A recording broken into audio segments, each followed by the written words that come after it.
One day, I swear I will have tech support.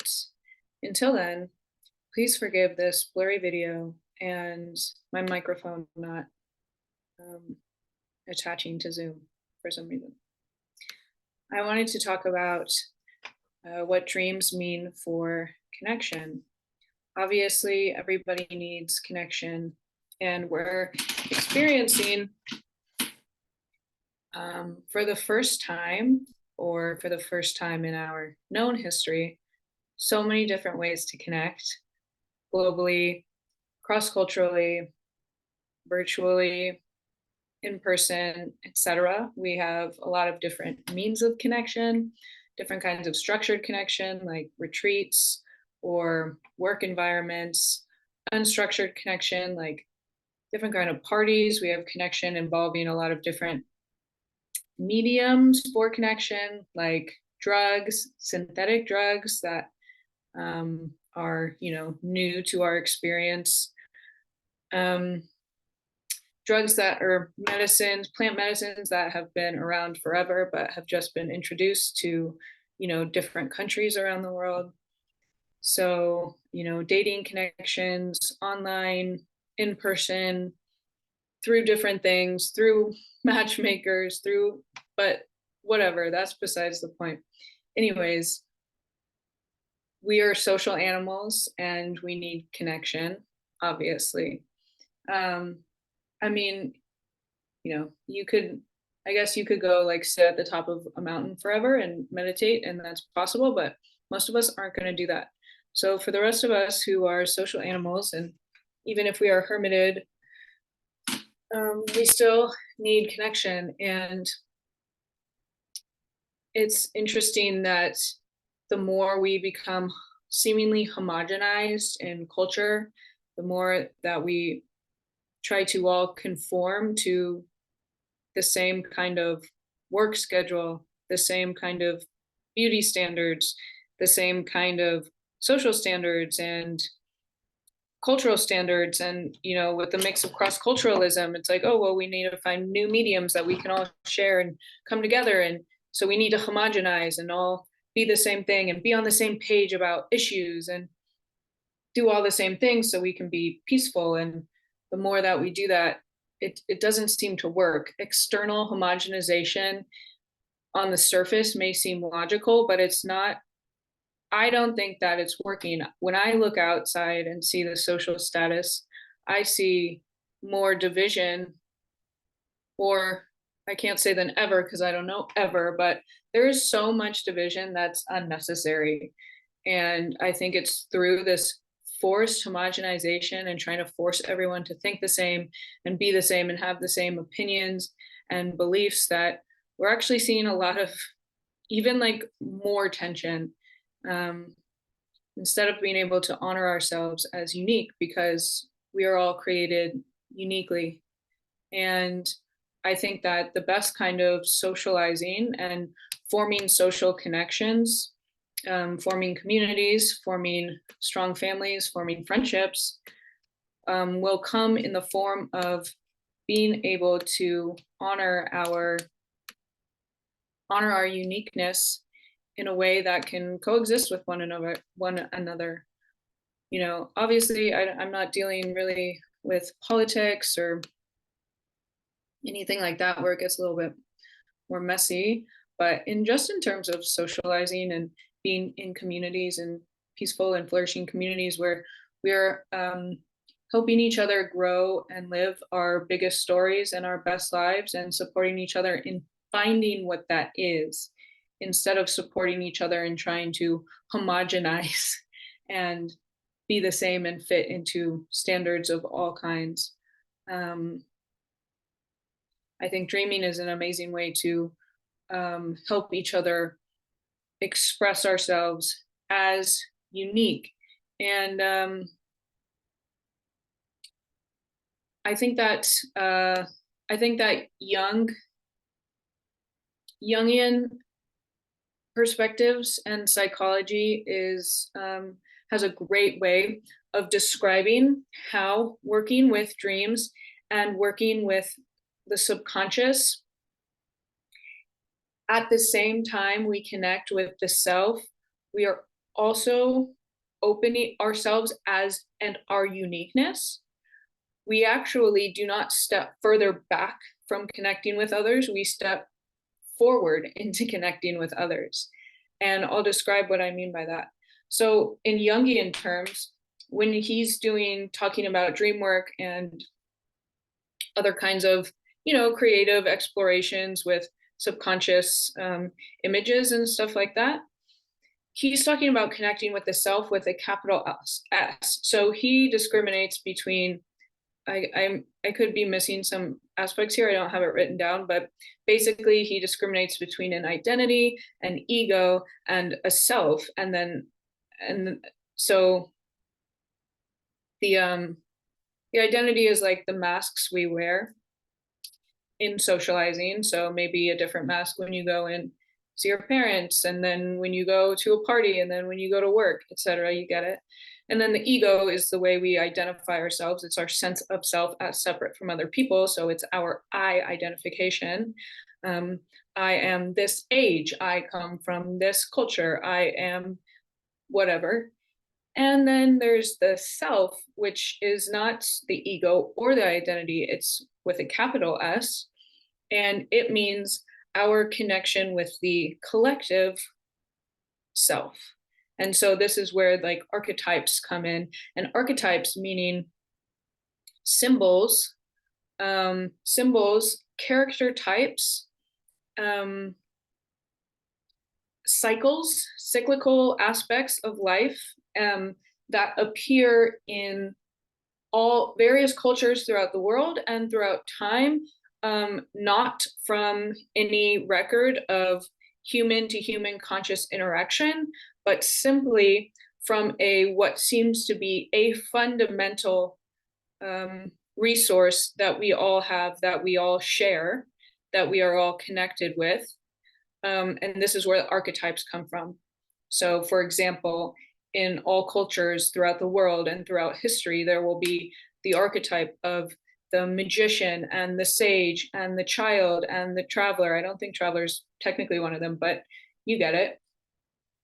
And so there are all of these shared symbols and shared aspects of humanity, of being human, of the saga of life, of death, of rebirth, of initiation, of sex, of eating, of sleeping, and all of these things that connect us. It's not just 10 basic things. It's actually deeper than that. And so when we're talking about in Jungian terms or dream terms, in dream work, connecting with the self, we're connecting with that collective source of material that we all share in common, and that actually can be used as a bridge to connect us all, because all of these symbols have to do with our humanity and have to do with all things human, no matter where you are or what age you are or where you're coming from or what time you're existing in even. So in dream work, when we have a dream and we are getting contents from our unconscious, and we're basically pulling from that same well as the self or the collective unconscious, or just the collective psychic material. And so when let's say we have our own dream, we're getting our unique channeling, our unique chapter, our unique show, like our unique part of that collective, like how that collective comes through us and has to do with our specific lives, will all be unique. And when we do dream work or just share dreams with each other collectively, we are sharing our unique stories about the collective, and that has to do with us. So this will help us not only individuate, or basically what he means by individuating is by letting as much as of the collective unconscious into your ego as possible. So you're expanding your sense of self to include all archetypes, not just I'm a salesman and I live in this place and I work here and it's just like this one-dimensional life. That's who I am. It's like, sure, that's who you, maybe what you do from a day to day, but who you are is so much more than that. And so the more we integrate the collective aspects of who we are into our ego and make it personal to us in a way that's, and then express that uniquely, but in a way that's also um, resonant with everybody else, because it also has to do with everybody else. It has to do with us as humans, and it doesn't make us all the same. It makes us actually all unique, but in a way that also allows us to connect more with everyone. It's like having your cake and eating it too. So we get to honor our uniqueness and become more unique and become more of who we could be in our full selves and our full potential as humans, as single parts of a whole. But we also have the chance, by integrating more of those stories, we have the chance to become more human and become more in touch with the human story that doesn't have to do with our particular time and place, but has to do with humanity in general. And in that way, we integrate stories that can be shared with and used as the basis of connection with other people, no matter what their culture or gender or race or age or whatever is. So again, like, it's so interesting that it's almost like introspective socializing. It's like connecting, like a form of socializing where we're connecting with ourselves to connect with others, and connecting with others to connect with ourselves, and having others help us connect with ourselves, instead of like trying to all connect over these like surface and temporary details that are pretty superficial and are, not that they don't matter, but they just can get boring really easily. Like, they're just like, I think for me, this is way more interesting.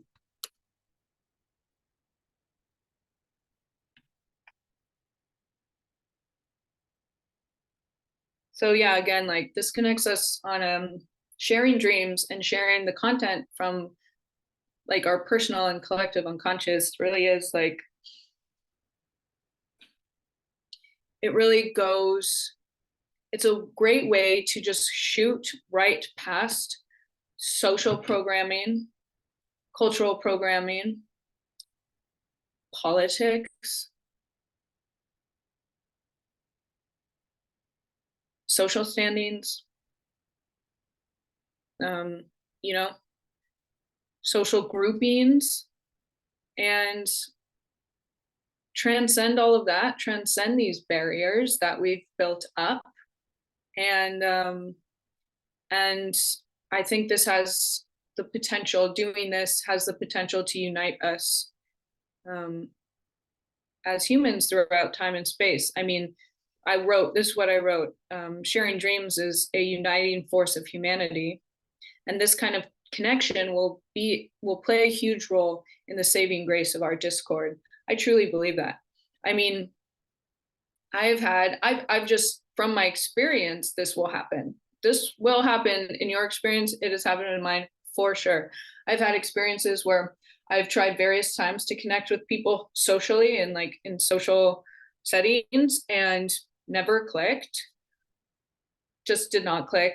And then we would share dreams together and have like be in a dream party and share dreams, and you sit and listen to this person's dreams, and all of a sudden, like, there's just there's shift, this energetic shift that happens. I don't know how to describe yet in words, but it is so potent.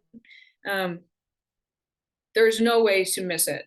It's like you start sharing dreams and all of the facade just kind of fades away, and we're instantly connecting on our human experiences, what makes us human. And somebody you don't really like or resonate with in social settings or like in the mundane world will all of a sudden be someone you're like, I see you, I hear you, I'm vibing with you, like, I can see you, like, I recognize you as human like me. And like, the amount of empathy that builds for people that are not alike, like, that are not like us in a in a superficial way is amazing. I think the ability to create empathy um, through this kind of work is a really important detail right now. Like we really need empathy for each other.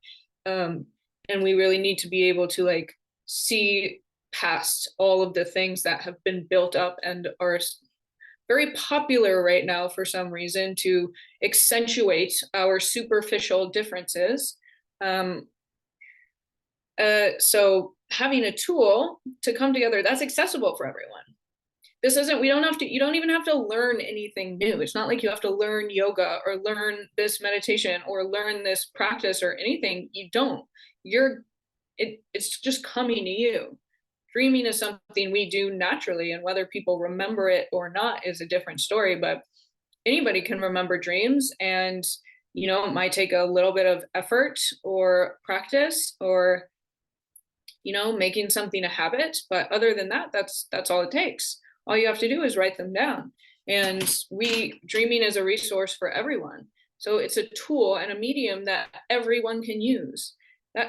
And even children, there's no like age limit, there's no experience limit. Like we can all use this as a tool for connection. And the only thing we really need is to, well, remember them, write them down, and then learning some basic language to be able to speak about them is what we is like is that's really all that we need. So at the Dream Party Hotel, this is what basically we do, is learning the language and getting really, really, really good at the language of how to speak about dreams, how to share dreams, how to give people feedback, and the language of dreams themselves, how dreams speak to us in their own way, in their own symbolic way, and the patterns that we can start recognizing and then like using to help each other decode what our dreams are trying to tell us. So the language is a really important part, but we can, it's so achievable, and we can all achieve it.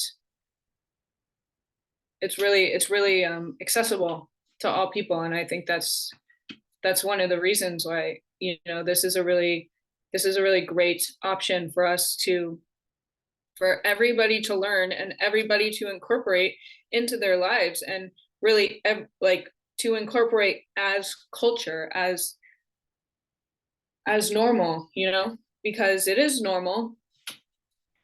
And it would be like not having culture around medicine or around food or around, it's like we have culture around all of the fundamental aspects of human life. How could we not? Except for this one thing, there's like no culture around it. And I mean, not forever. There has been culture around dreaming forever. And it's been a very important part of culture for our entire story of humanity up until very recently, but we can change that really easily. So yeah, like dreams may seem like their content may seem alien, like weird and alien and inhuman, and because it's non-linear and like we're used to functioning, our brains, our logical minds, and our language is, functions linearly. And dreams are non-linear experience. So putting linear language to non-linear experience isn't like, it's something we can learn to do. But it's easy to learn and we can totally do it. It's so achievable and just takes a little practice. And sorry, I'm distracted by noise outside.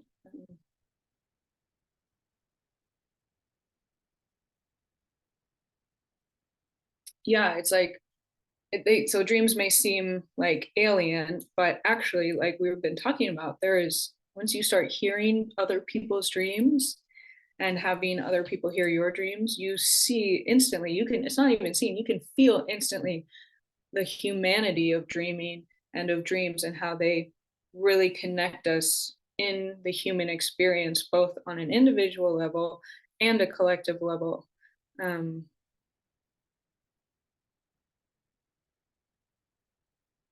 Again, they are like a uniting force. So I'll give one example. Like once I was in the kitchen at my parents' house many years ago, and there was a plumber, and he was trying to fix the sink, but like he was waiting for this part to come. And it was just me and him like in the kitchen in the morning, and it was honestly pretty awkward. There's like a stranger in the kitchen while I'm trying to like make breakfast and have like coffee or whatever. And trying to be friendly, but on the outside we don't have much in common.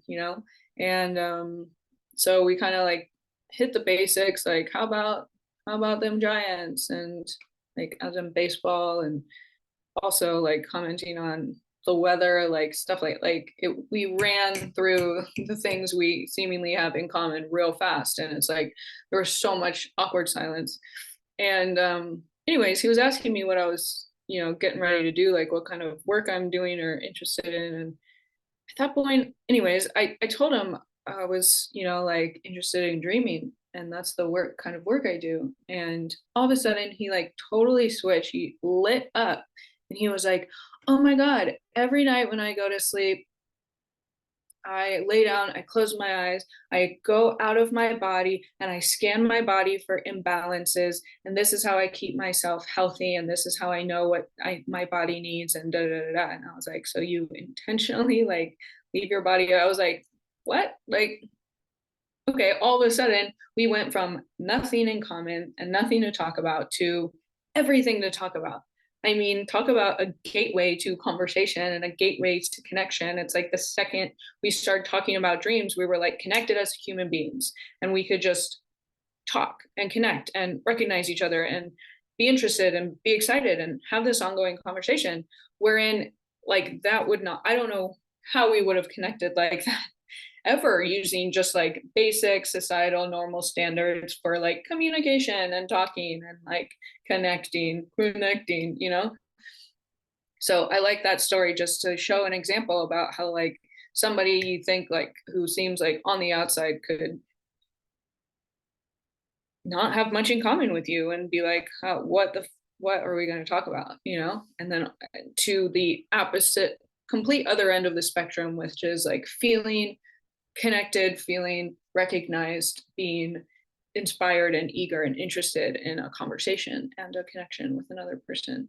And I mean, this is what we're all going for, right? Like these are like the best parts of life, is when we feel connected to, maybe not another person even, but to another person, or the earth, or our art project, or our work, or you know anything like that sense of connection. I mean, dreaming goes beyond human connection. Of course, it connects us with non-human or non-physical intelligence. It connects us with the intelligence and energy of the earth, of animals, of the archetype of animals, so the spirit of animals, not just like a singular deer in my backyard, but like deer as a archetypal energy, an infinite energy. So yeah, it goes even beyond human to human connections. It is like just such a form to stay connected um, with yourself, capital S self. I mean, with your personal self too, and just like your mundane life and what you need on a personal level, what your body needs, what you need to do to move forward, what you need to do to get unstuck, what you need to do, confront your life, like personal needs for sure, but then also the needs of the larger self, or the needs of your soul, the needs of the eternal parts of you, that are incarnated in these bodies with specific intentions. And, we seem to forget, have those needs like beaten out of us. And so connecting back with the needs of our soul and spirit and inner beings, and how we fit into the collective story, also the collective unconscious, like being able to connect with the collective story of humanity and see our place in it. Like, oh, one day I'm connecting with the magician. Now I have a connection with all of humanity, with every magician that's ever existed in the world, with every story of every magician, with every story of magic in general. I'm now personally connected through a direct experience of mine, not just something I read in the book and I'm like, oh, I resonate with that, or something told me. A dream is your own direct experience of these things. And so having a direct and personal experience that has to do with you in your life, of something that then connects you with whole story of humanity and all of the archetypes and things that have come, and they're not come before, they are infinite, they are everlasting, is like feeling that, having that a resource to that, and being connected with that all the time is really amazing, and on so many different levels, and there's something new every day to be connected with, to research, to learn about. And now there's noise right outside my window, so I'm going to wrap that up. Thanks for listening.